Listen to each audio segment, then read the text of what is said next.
Hola criaturas, ¿cómo están? ¿Se escuchan? ¿Se escuchan? Sí, ok. Bueno,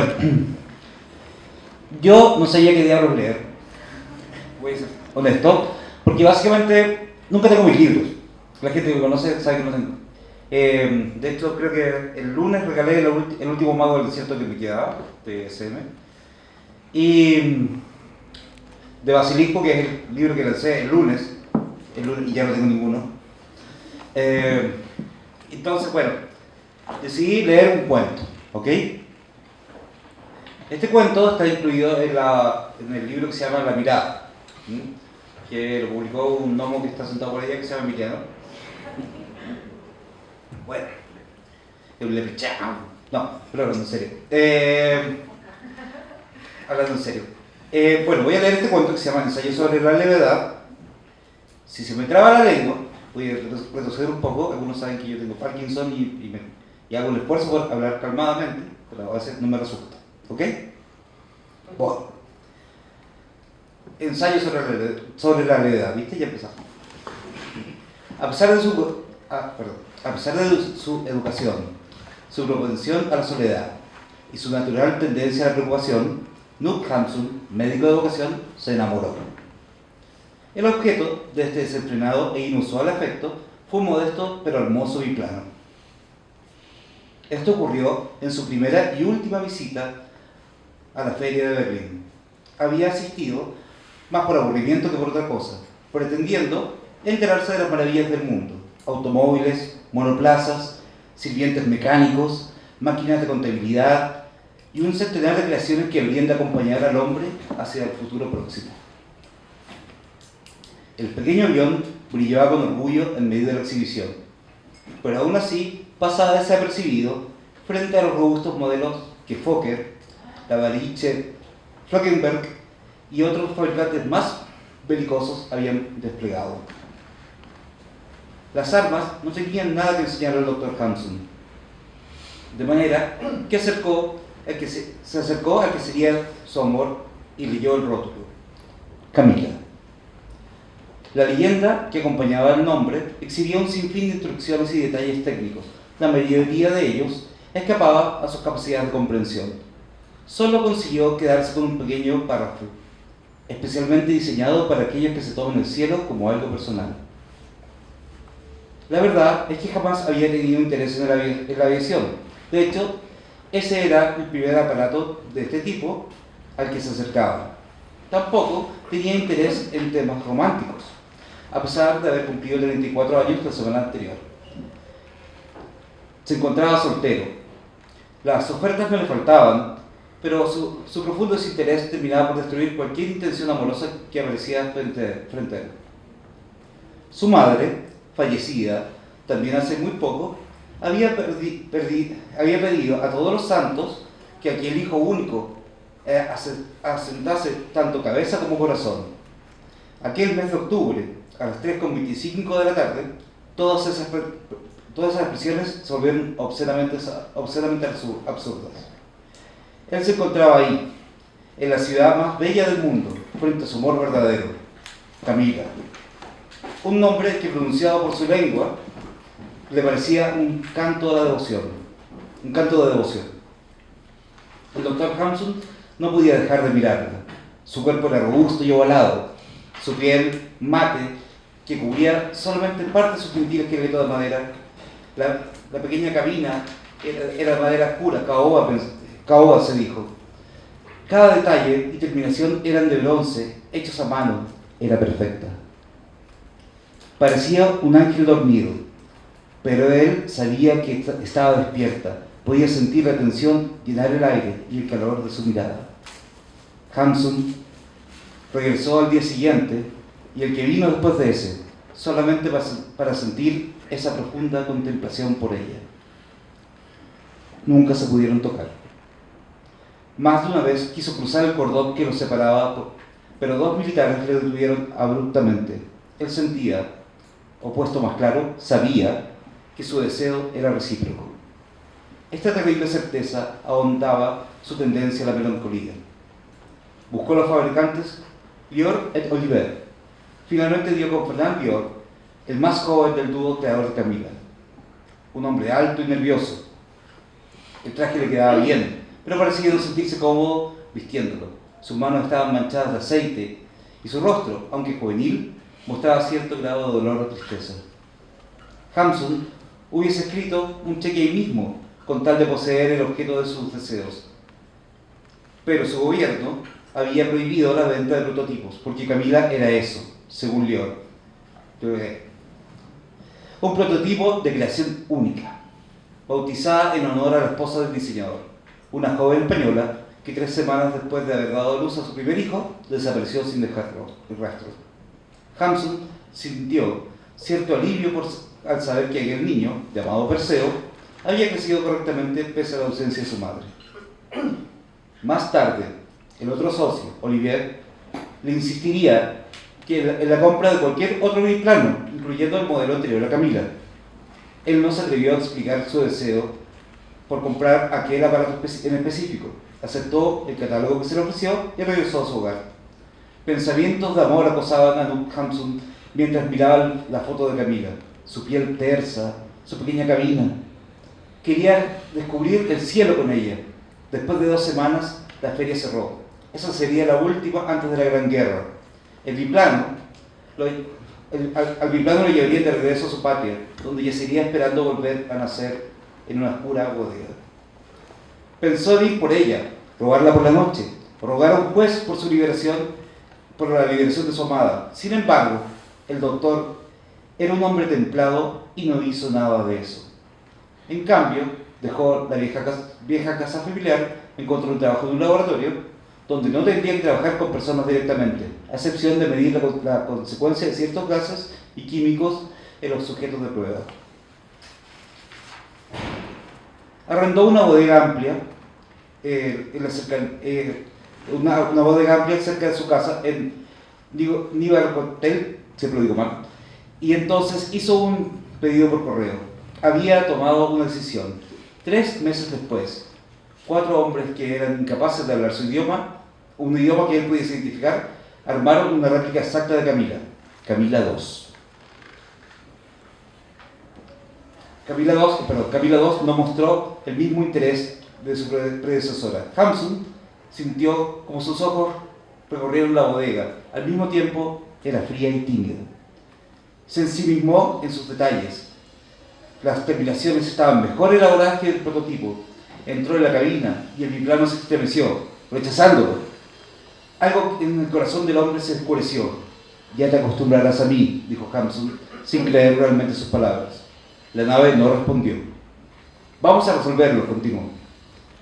Su voz reverberó en el vacío del lugar, pero luego no pasó nada que valiese la pena destacar, salvo por un grave silencio que pareció ser la única música que iba a escucharse en aquel lugar. 2. Jaroslava Goldberg, asistente de publicación, se enamoró de una imprenta de vapor. Era era la hija menor y también la más fea de una familia polaca venida en Lübeck. Su padre era dueño de una editorial de modesta importancia que había ganado notoriedad haciendo propaganda política contraria a Schieffer. A diferencia de sus hermanas, ella tenía un honesto interés intelectual por el trabajo de su padre, por lo que fue contratada como correctora de estilo. No es que ella amara realmente el arte de la literatura, ni tuviese talento para el arte de la gramática, pero estar cerca de la imprenta le producía un escalofrío eléctrico que no podía explicar. Mientras sus compañeros de trabajo comentaban sobre lo guapo o fuerte que parecía uno de sus clientes o algún escritor en particular, ella sufría de un enamoramiento violento por una hermosa máquina Koenig.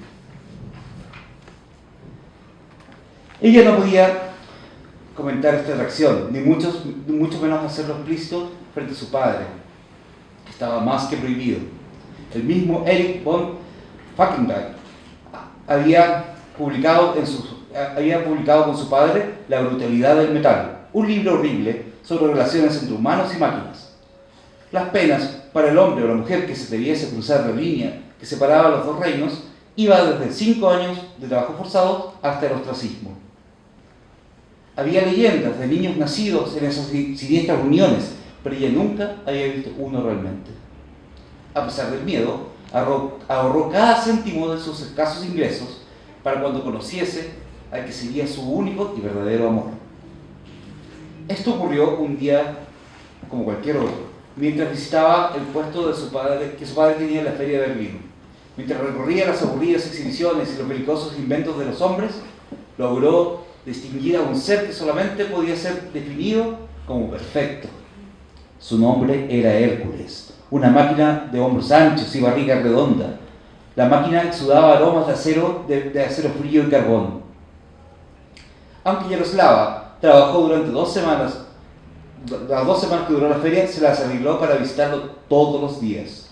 Y aunque, a decir verdad, había tomado una decisión desde el principio, podía comprarlo. Y ya que se trataba de un modelo compacto, le sobraría suficiente dinero como para adquirir un nido de amor para ambos. Lo primero que hizo fue anunciar a sus padres que se iría de visita a Berlín, nuevamente a casa de una compañera de escuela. Se iría a Berlín nuevamente a casa de una compañera de escuela con la cual alguna vez había compartido secretos y esperanzas. Aunque para su padre, el sentido final del viaje sería buscar un marido. Como todos supusieron, ella ya tenía 28 años y podía encontrar un pretendiente, de preferencia humano por sí misma. Arrendó una bodega y se entregó a la aventura de su vida. Sin embargo, al llegar a su destino, se encontró con un caballero delgado y de aspecto nervioso, que del mismo lugar guardaba un pequeño biplano. El extraño se presentó a sí mismo como el doctor Hamsun. Era un hombre muy educado, pero evitaba mirarle a los ojos. Todo indicaba que ambos tenían contratos idénticos sobre la propiedad. Ella quería evitar escándalos que pudiesen revelar sus intenciones, de manera que se decidieron resolver el asunto con un café. Caminaron en silencio, mientras una lluvia suave limpiaba el aire que circulaba entre sus cuerpos. ¿Qué hace un avión guardado en una bodega?, preguntó Yaroslava. El rostro del doctor se volvió rojo e intenso. Ella optó por retirar esa línea de interrogación hasta regresar a la bodega. Tengo miedo que su máquina queme a Camila, dijo él, tomando distancia de su nueva compañera. Ella es muy inflamable. La mujer dibujó una pequeña mueca de indignación. Su nombre es Hércules. Ante aquella dureza, el doctor suavizó su rostro. Perdone, dijo en un tono que ella interpretó como honesto. Creo que compartimos destinos similares.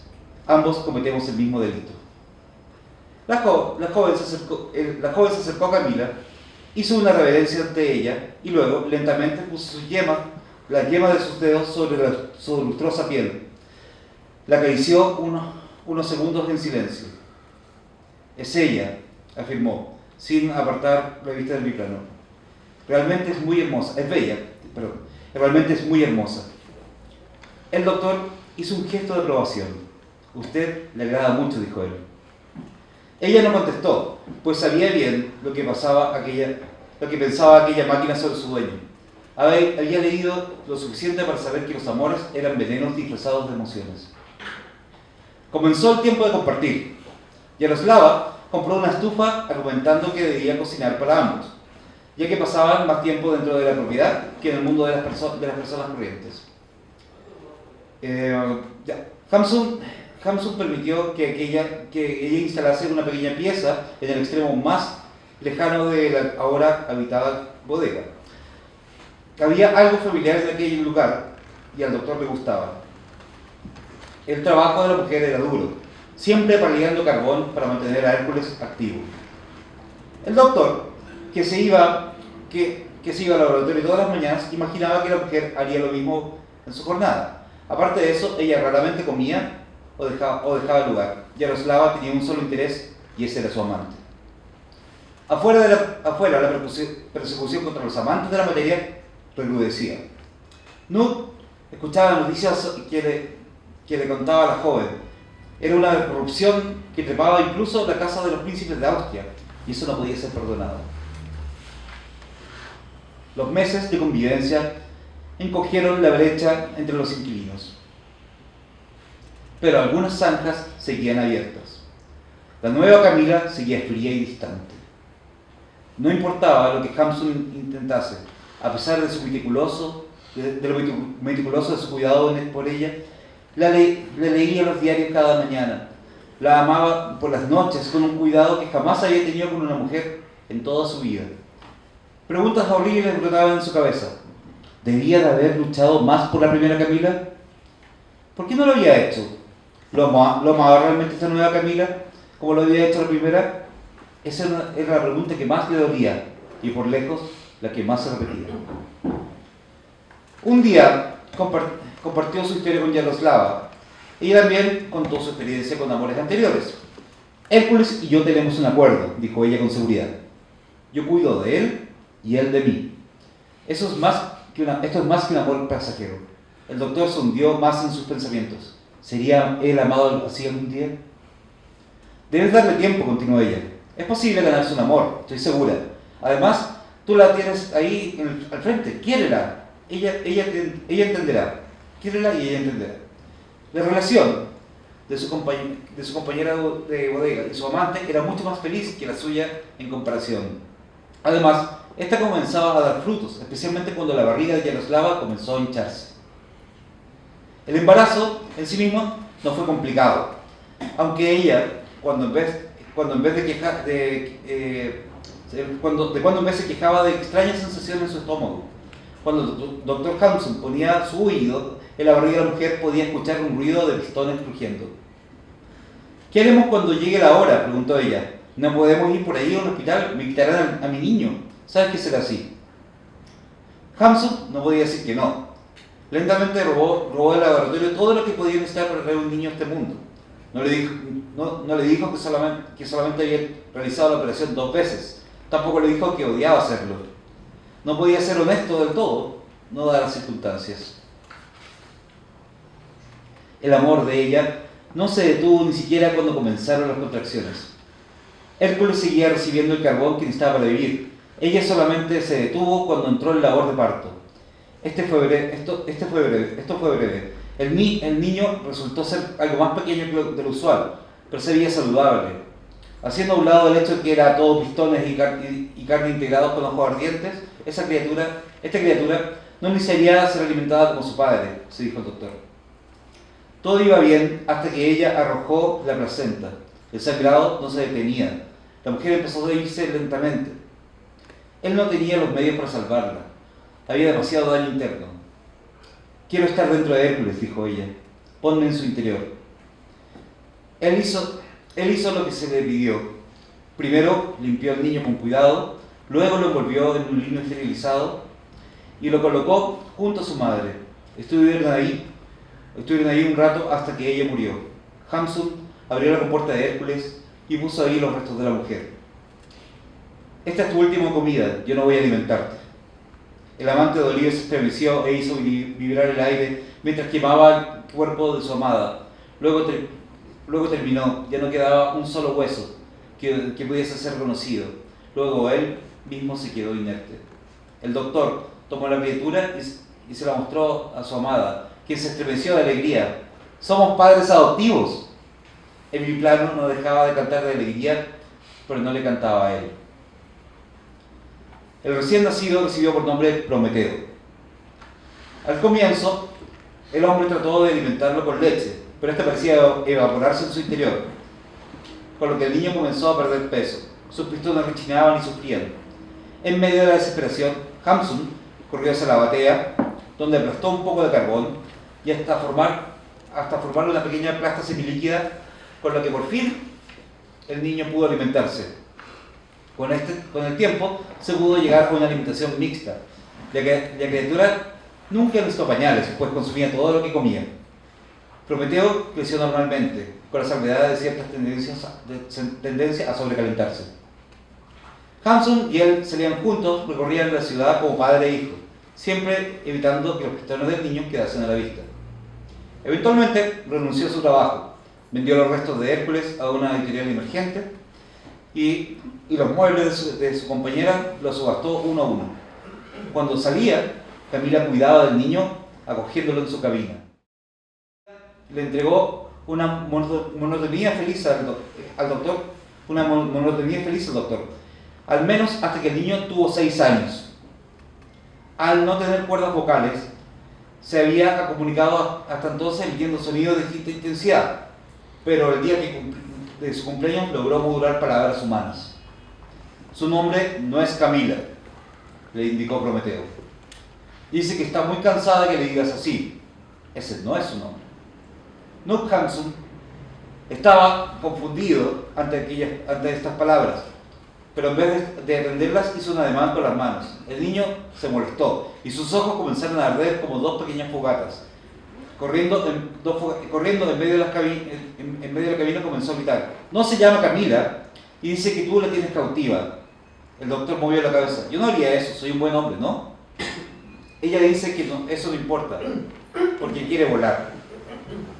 Él argumentó un poco más, refiriéndose a su acuerdo, a cuánto la amaba, pero nada de eso sirvió. La única conclusión que tenía a mano era que realmente nunca había sido querido. Abrió la puerta de la bodega de par en par, por primera vez desde la llegada de Camila II. Sabía lo que iba a pasar, sintió el frío de la tarde en su rostro. Dejó camino para el biplano, Prometeo se acomodó en la cabina como lo haría un piloto adulto, hasta que el motor de la máquina comenzó a rugir y lentamente comenzó a moverse hasta la puerta. Se elevó con cuidado, dio un giro y desapareció. Ninguno de los dos se despidió, lo que le pareció correcto. Hamsun miró la bodega y esperó a la noche. Cerró las puertas por fuera con un viejo candado que Yaroslava había comprado. En un ademán que él mismo clasificó como infantil, miró hacia el cielo. Gracias.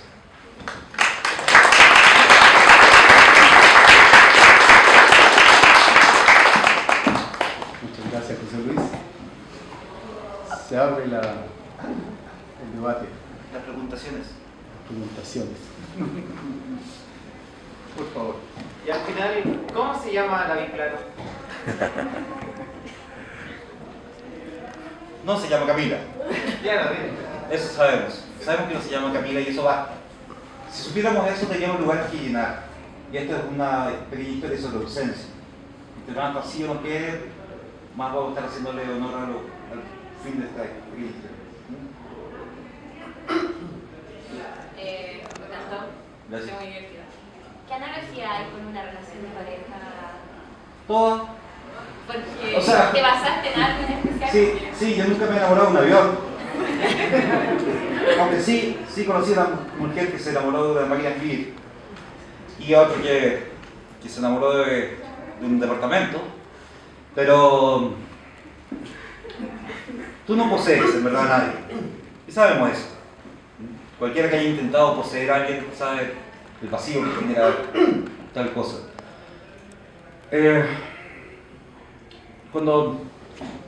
Cuando yo empiezo a escribir cualquier obra, incluso las más fantásticas como El Mago del Desierto y eso, que son mundos fantásticos, o incluso cuando hago estas obras más realistas como Las Bestias, siempre me pregunto qué parte de la humanidad voy a contemplar o qué de mí mismo voy a ver, desde a veces un poco de compasión y un poco de vergüenza y un poco de dolor también, y un poco también de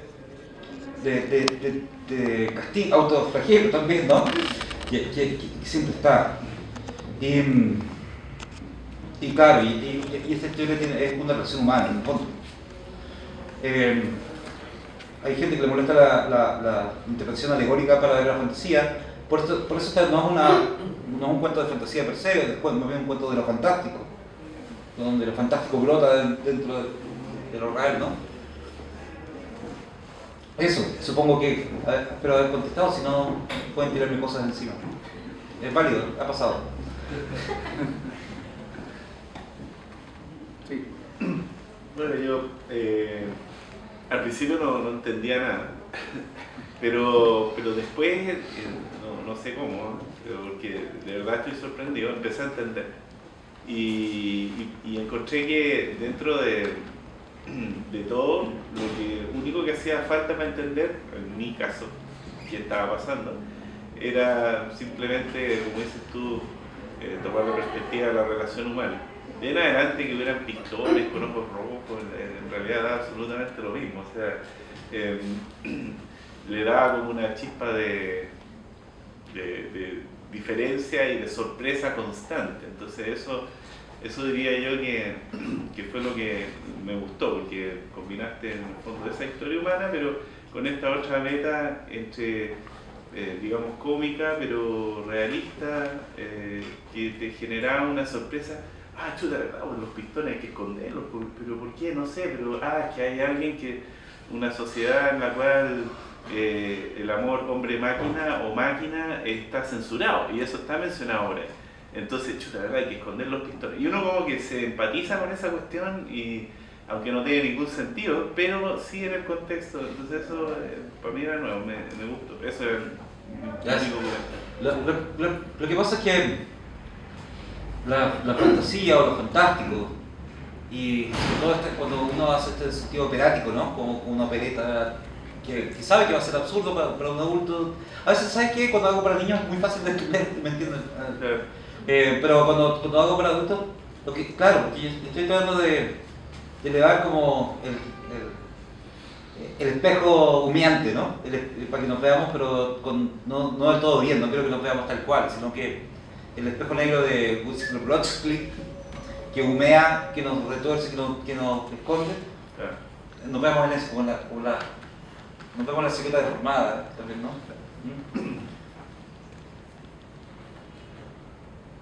¿No hay más preguntillas? Oh. Que extrañamente puede que este sea un cuento de Rick Flores, pero como que tiene esa magia como que igual se puede contar como si fuera una historia para niños. Claro, como si fuera de J.L. Cross, ¿cierto? Y debo decirte que yo creí que se iba a quedar con la chica y no la máquina, pero el cuento era del amor prohibido, el amor de máquina. Y como dices tú, hay que dejarlo abierto porque no se puede hacer más, o sea, por algo son cuentos, por algo es fantasía. Claro, y mira, el cuento, yo creo que es la forma narrativa más puramente latinoamericana. Cuando empezaron a llegar las grandes editoriales españolas, se empezó a dejar de publicar cuentos en pos de la novela. Yo mismo, que empecé mi vida escribiendo cuentos y después escribí poesía también, pero me dejé de escribir cuentos. Dejé de escribir cuentos por darle prioridad a las novelas. Y de hecho me demoré como 5 novelas en publicar un libro de cuentos. Y entonces cuando hicimos un libro de cuentos soy un poco aguatón. ¿Sí? Pero lo que te quiero decir es que, ¿sabes por qué el cuento tiene esas cosas maravillosas? Por ejemplo, no tienes por qué explicar que los amores cobardes se mueren. Lo dejas ahí y el lector te hace el frontón. Tú te das la pelota y el cuento te lo devuelve, y hay un elemento del cuento que es el lector. Tú tienes que respetarlo, y parte de respetarlo es respetar su inteligencia y sus amores, sus desamores, su existencia, ¿no? Entonces, claro, el cuento es genial para eso. La novela tiene más versitas, ¿no? La novela tú puedes darle todo el mundo completo. Me acuerdo cuando empezaba a hacer Bajo Raíz y yo te decía, bueno, este es el barrio de los muertos, aquí viene mantequilla, acá están los abogados. En fin, tú te puedes meter un montón de cosas. O en Basilisco, donde describo toda la casa de campo, donde vive la familia que queda encerrada. Pero en el cuento, esos espacios que dejas abiertos, se los dejas al lector, y es maravilloso.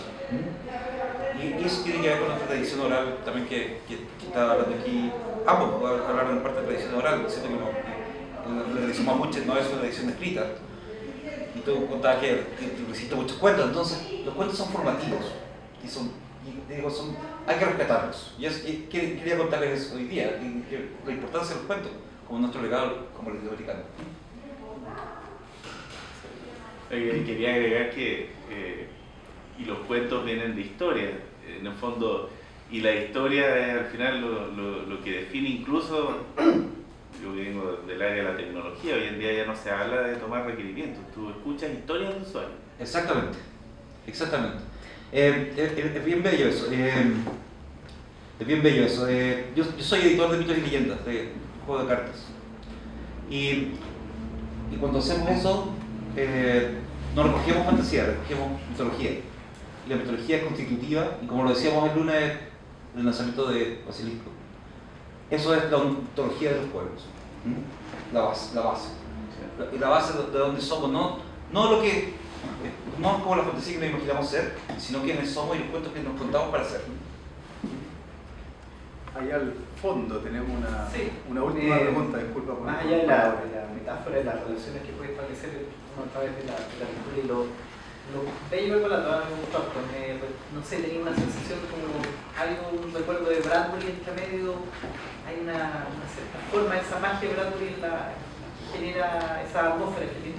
Y algo me quedó en lo que leía. Y me acordé de unos sociólogos franceses que son Calon y Latour, que escriben sobre la relación entre los humanos y los no humanos.